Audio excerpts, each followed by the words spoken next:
ராமலிங்கம் அந்த ரகசிய அறைக்குள்ளே தனியாக செல்ல ஆரம்பித்தார். அப்போது சிவாச்சாரி மற்றும் பாலாச்சாரி இருவரும் அந்த கதவுக்கு வெளியே நின்று கொண்டு ராமலிங்கம் அந்த அறைக்குள்ளே செல்வதை பார்த்து கொண்டிருந்தனர். உள்ளே சென்ற ராமலிங்கம் அவர் கையில் இருந்த பந்தத்தில் தீ மூட்டிக் கொண்டு செல்ல ஆரம்பித்தார். அவர் செல்லும் வழி அறை போல இல்லாமல் பார்க்க ஒரு பழங்கால குகை போல தோற்றமளித்தது. வெளியே இருந்து பார்த்து கொண்டிருந்த சிவாச்சாரி அந்த குகைக்குள்ளே பார்த்த போது தீப்பந்தத்தின் ஒளி கொஞ்சம் கொஞ்சமாக மறைய தொடங்கியது. பிறகு இருவரும் பூஜைக்கு தேவையானதை எடுத்து வைக்க ஆரம்பித்தனர். உள்ளே சென்ற ராமலிங்கம் அந்த தீப்பந்தத்தை தன் முகத்துக்கு நேராக தூக்கி தனக்கு முன்னே என்ன இருக்கிறது என்று தெளிவாக பார்த்து கொண்டே சென்றார். கொஞ்ச நேரத்தில் அவர் இருக்கும் இடத்திற்கு சற்று தொலைவில் அவர் முன்னே ஒரு விசாலமான இடத்தில் 4 வழிகள் கொண்ட குகைகள் இருந்தது. அந்த இடத்தில் வேறு யாராவது இருந்தால் எந்த வழியில் செல்வது என்று குழம்பி போயிருப்பார்கள். ஆனால் ராமலிங்கமோ சிறிதும் யோசிக்காமல் 3வது வழியில் செல்ல ஆரம்பித்தார். ஏனெனில் அவரது குடும்பத்திற்கு மட்டும்தான் அந்த புனித நீரின் சத்தம் கேட்கும் திறன் உள்ளது. அதை வைத்தே அவர் 3வது வழியில் தான் அந்த நீர் இருக்கிறது என்று எண்ணி அவர் அந்த வழியில் செல்கிறார். ராமலிங்கம் மற்றும் அவரது குடும்பத்தாரை தவிர வேறு யாருக்கும் அந்த புனித நீரின் சத்தம் கேட்காது. இதற்கு முன்னால் நடந்த பூஜையில் அவர் 2வது வழியில் சென்றார். இன்று 3வது வழியில் செல்கிறார். அந்த புனித நீரின் வழியோ ஒரு வகை மாயத்தால் உருவாக்கப்பட்டது. ராமலிங்கம் அந்த 3வது வழியில் நீண்ட நேரமாக நடந்து கொண்டே இருந்த போது அவருக்கே சிறிது சந்தேகம் வந்தது. அவர் சரியான பாதையில் தான் செல்கிறாரா என்று.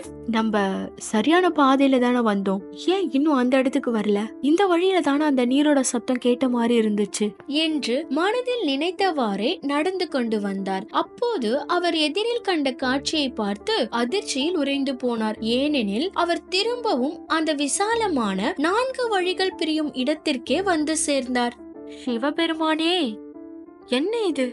நான் இப்பதானே இந்த இடத்தை தாண்டி போனேன், அப்புறம் எப்படி திரும்பவும் இதே இடத்துக்கு வந்த? இத்தனை வருஷத்துல ஒரு தடவை கூட இந்த மாதிரி நடந்ததே இல்லையே. நான் அந்த நீரோட சத்தத்தை வச்சுதானே வந்தேன், அப்புறம் எப்படி திரும்பவும் இந்த இடத்துக்கு வந்தேன்? ராமலிங்கம் குழப்பத்தோடு அந்த விசாலமான இடத்தில் நின்று கொண்டிருந்தார். அவர் அங்கேயே நின்று அந்த நீரின் சத்தம் எந்த திசையில் கேட்கின்றது என்று கவனத்தோடு கேட்க ஆரம்பித்தார். அப்போது அவர் காதுக்கு எந்த சத்தமும் கேட்கவில்லை. பயத்தில் அவர் முகத்தில் இருந்து வேர்வை துளியானது வடிய ஆரம்பித்தது. அவரது இதயமோ மிகவும் வேகமாக துடிக்க ஆரம்பித்தது. எனக்கு ஏன் அந்த நீரோட சத்தம் கேட்கல? நான் இப்போ எப்படி அந்த வழியை கண்டுபிடிப்பேன்?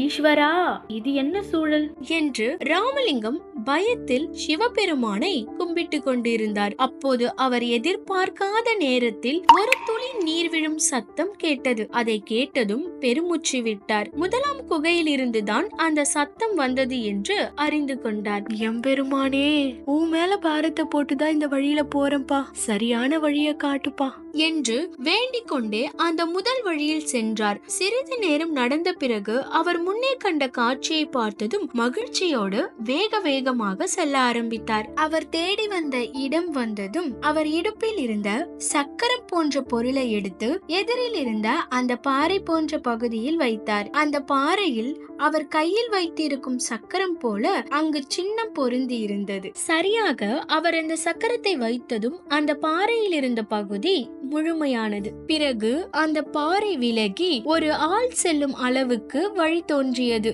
அந்த வழிக்குள்ளே ராமலிங்கம் செல்ல ஆரம்பித்தார். சிவாச்சாரியாரே, அவ போய் ரொம்ப நேரம் ஆகிடுத்து, இன்னும் அவளை காணும், என்ன ஆச்சுன்னே தெரியல. பாலாச்சாரி பதற்றத்தோடு சிவாச்சாரியிடம் கூற அதற்கு சிவாச்சாரி, அவ சீக்கிரமா வந்துடுவா, பயப்படாதீங்க என்று சிவாச்சாரியார் பாலாச்சாரிக்கு ஆறுதல் சொன்னார். ஆனால் ரொம்ப நேரமாகியும் உள்ளே சென்ற ராமலிங்கம் வராததால் சிவாச்சாரியாரே கொஞ்சம் பயத்தில் தான் உள்ளார். அவர் எப்பொழுதும் இவ்வளவு நேரம் எடுத்துக்கொண்டது இல்லை. அவர்கள் வெளியே காத்து கொண்டே இருக்க ராமலிங்கம் அந்த புனித நீர் இருக்கும் இடத்திற்கு வந்து சேர்ந்தார். அப்போது அந்த மாய பாறையில் இருந்து நீர் சுரப்பது முற்றிலும் நின்று இருந்தது.